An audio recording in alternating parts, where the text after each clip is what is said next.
इतने बड़े पैमाने पर हवाई घुसपैठों का संभावित उद्देश्य वायु रक्षा प्रणालियों का परीक्षण करना और खुफिया जानकारी इकट्ठा करना था। ड्रोन के मलबे की फोरेंसिक जांच की जा रही है। प्रारंभिक रिपोर्ट्स से पता चलता है कि वे तुर्की के असीस गार्ड सोंगर ड्रोन्स हैं।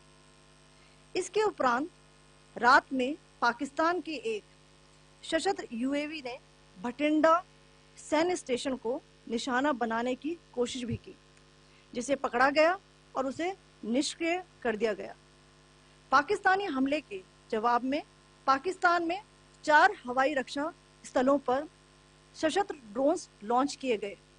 इनमें से एक ड्रोन एडी रडार को नष्ट करने में सक्षम रहा।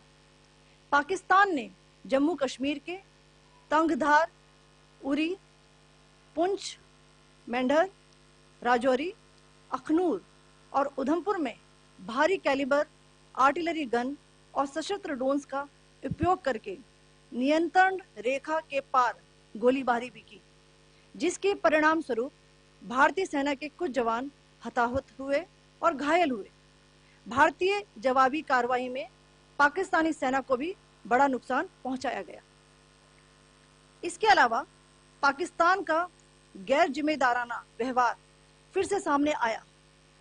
7 मई 2025 को रात 8:30 बजे एक असफल अकारण ड्रोन और मिसाइल हमला करने के बावजूद पाकिस्तान ने अपना नागरिक हवाई क्षेत्र बंद नहीं किया। पाकिस्तान अपने नागरिक विमानों को ढाल के रूप में इस्तेमाल कर रहा है, जबकि उसे अच्छी तरह से पता है कि भारत पर उसके हमले से हवाई रक्षा की तीव्र प्रतिक्रिया होगी। यह भारत और पाकिस्तान के बीच अंतर्राष्ट्रीय सीमा के पास उड़ान भरने वाले अंतर्राष्ट्रीय उड़ानों सहित नागरिक विमानों के लिए सुरक्षित नहीं है।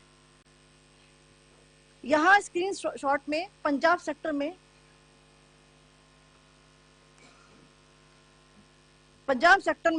हाई एयर डिफेंस अलर्ट स्थिति के दौरान एप्लीकेशन फ्लाइट रडार 24 का डेटा दिखाया गया है। जैसा कि आप देख रहे हैं, यहाँ पर भारतीय पक्ष का हवाई क्षेत्र घोषित बंद के कारण नागरिक हवाई यातायात से पूरी तरह से रहित है। कराची और लाहौर के बीच के हवाई अड्डे मार्ग पर नागरिक एयरलाइंस उड़ान भर रही है। हाई अलर्ट किया गया है विमान फ्लाइनेस एविएशन का एयरबस 320, जैसा कि आप यहाँ देख रहे हैं,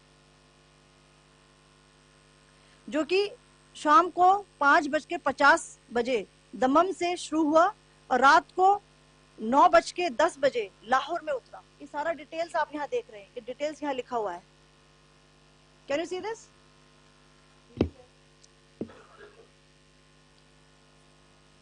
भारतीय वायुसेना ने अपनी प्रतिक्रिया में काफी संयम दिखाया और इस प्रकार अंतरराष्ट्रीय नागरिक विमान सेवा की सुरक्षा सुनिश्चित की। धन्यवाद। जय Hind.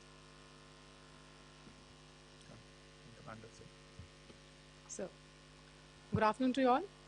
On the intervening night of 8-9 May 2025, Pakistan military carried out multiple violations of Indian airspace along the entire western border with an intent to target military infrastructure. Pakistan military also resorted to firing of heavy caliber weapons along the line of control. Along the international border and line of control, drone intrusions were attempted from Leh to Sir Creek at 36 locations with approximately 300 to 400 drones.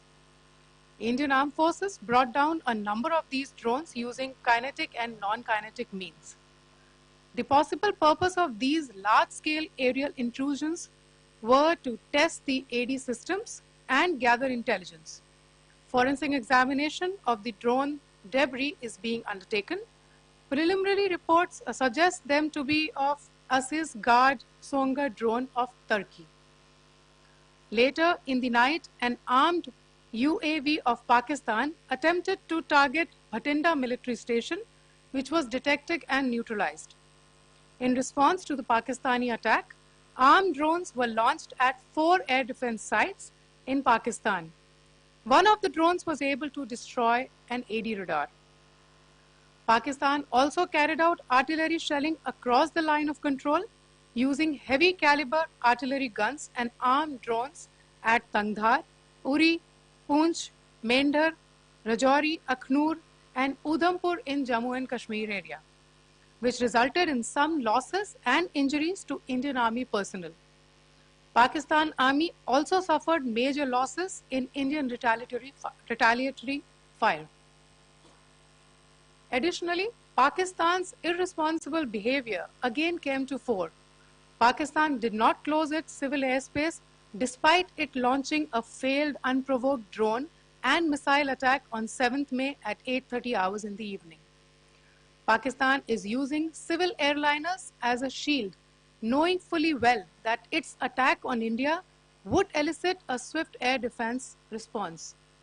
This is not safe for the unsuspecting civil airliners, including the international flights, which were flying near IB between India and Pakistan.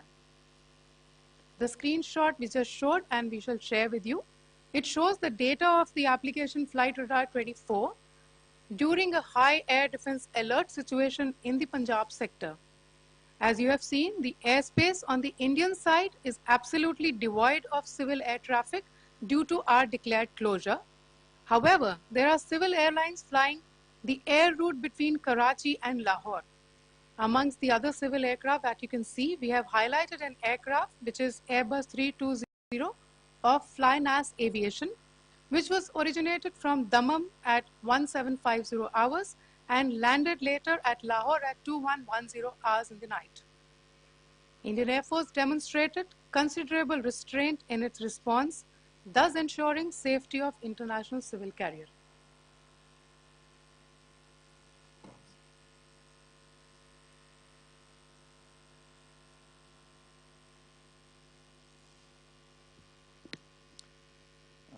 Thank you, Colonel Qureshi, Commander Singh.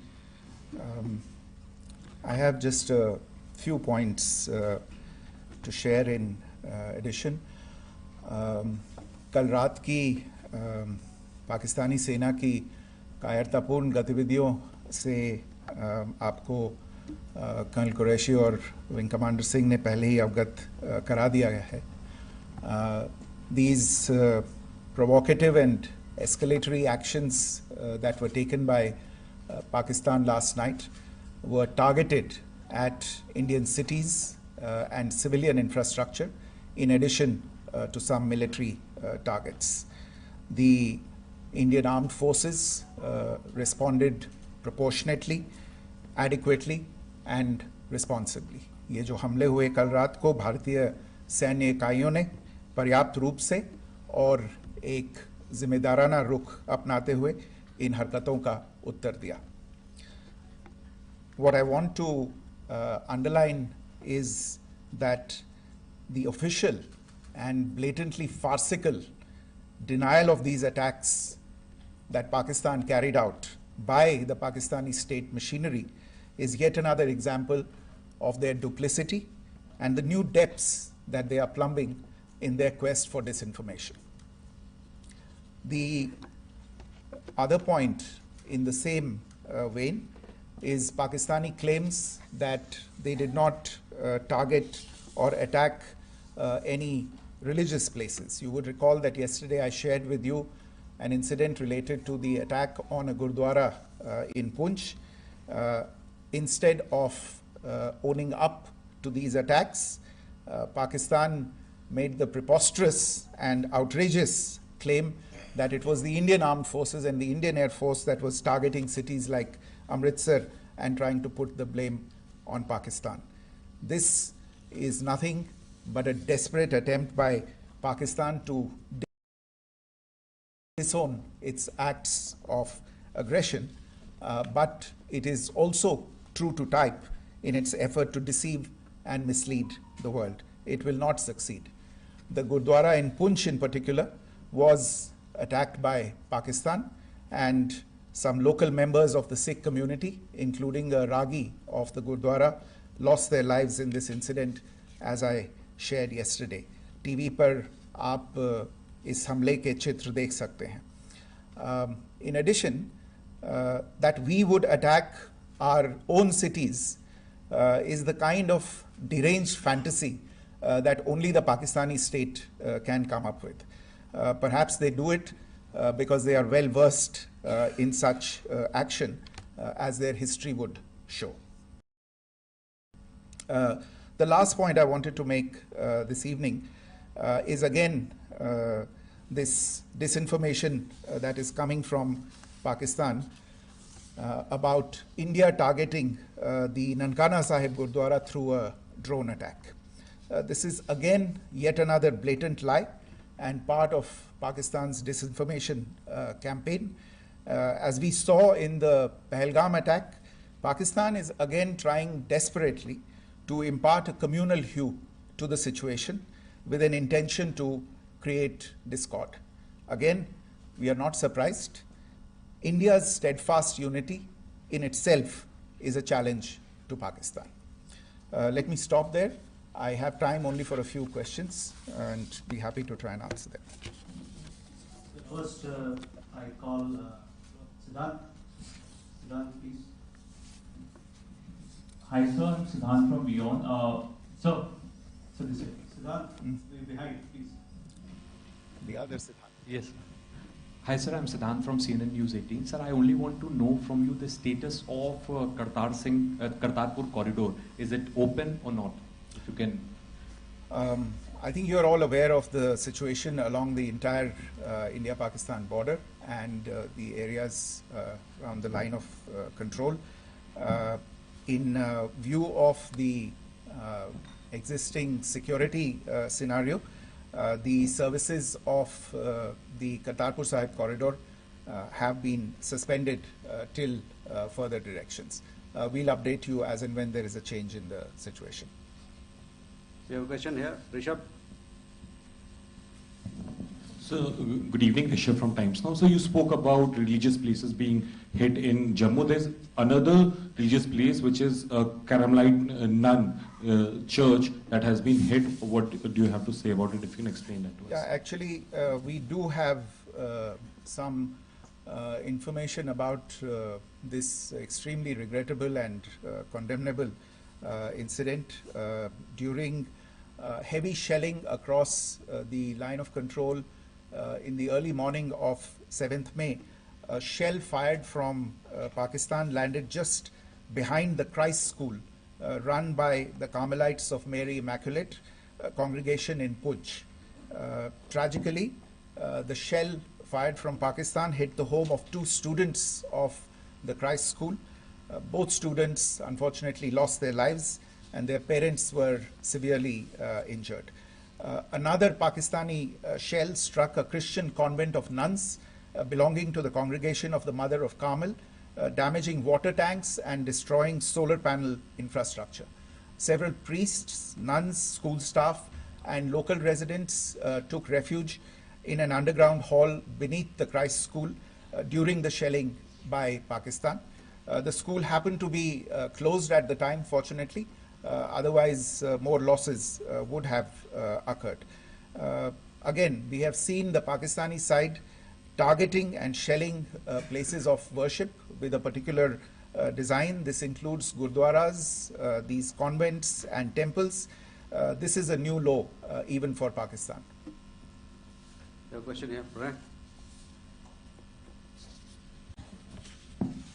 Sir Pranay Upadhyay Amar Ujala से। Sir कल आपने इसी podium से पाकिस्तान के IMF bailout को लेकर और Indus water treaty को लेकर जो टिप्पणी की थी उसकी पाकिस्तान में काफ़ी तीखी प्रतिक्रिया भी आई और उसके बाद हमने देखा कि पाकिस्तान की तरफ से किस तरीके से लेह से लेकर भुज तक पूरी बॉर्डर के ऊपर जो इन्वेजन था वो किया गया।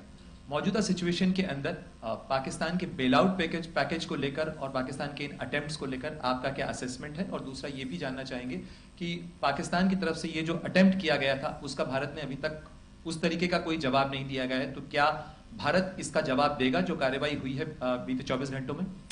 देखिए प्रणय, जहाँ तक इंडस वाटर्स ट्रीटी का सवाल है, मैंने कल विस्तार से उसके बारे में इसकी चर्चा की है. Indus waters treaty is in abeyance and as such I have nothing further to add to the decision that was announced by the Cabinet Committee on Security. जहाँ तक IMF बेल आउट का सवाल है, आपको ज्ञान होगा कि IMF की आज मीटिंग हो रही है। हम वहाँ पे अपना पक्ष रखेंगे और जो हमारा मत है इन चीज़ों को लेके वहाँ पे साझा करेंगे दूसरे मेंबर्स के साथ। ये बोर्ड पे निर्भर है कि वहाँ पे क्या निर्णय होता है। और जहाँ तक जो कार्यवाही हुई है उसका जवाब देने का जो आपने जो प्रश्न उठाया है, जो आज ब्रीफिंग हुई है, जो आपको सूचना मिली है, मैंने भी कहा है कि जो आज सवेरे तड़के सवेरे जो गतिविधियां हुई, भारत ने उनका एक जिम्मेदाराना पूर्ण तरीके से और एक पर्याप्त तरीके से उसका जवाब दे दिया है। सिद्धांत। Hi, sir. Siddhant from Vion. Sir, the External Affairs Minister has spoken to many of his counterparts around the world. Yesterday, he spoke to the U.S. Secretary of State Marco Rubio. So, what were the key areas of conversations during that call?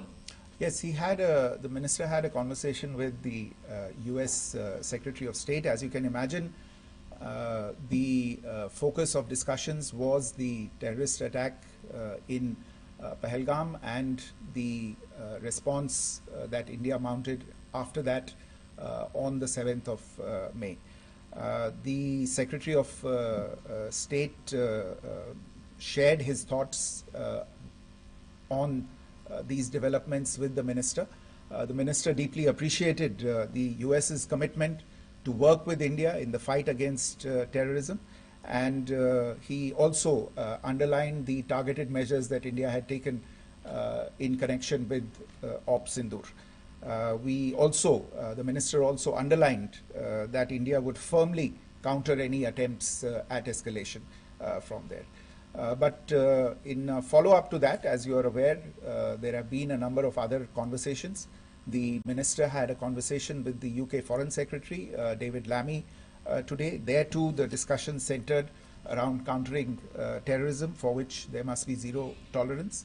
And I understand just a short while ago, the External Affairs Minister has also spoken to the Foreign Minister of Norway, Espen Barth Eide, which was also focused on recent developments stemming from the terrorist act in Pahalgam. One last question, Sudhi.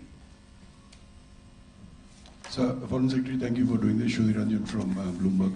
Foreign Secretary, India had struck Bahawalpur the other day, which is also connected with the murder of one of us, journalist Daniel Pearl. If you could give us an understanding of what exactly are the reports that you're getting.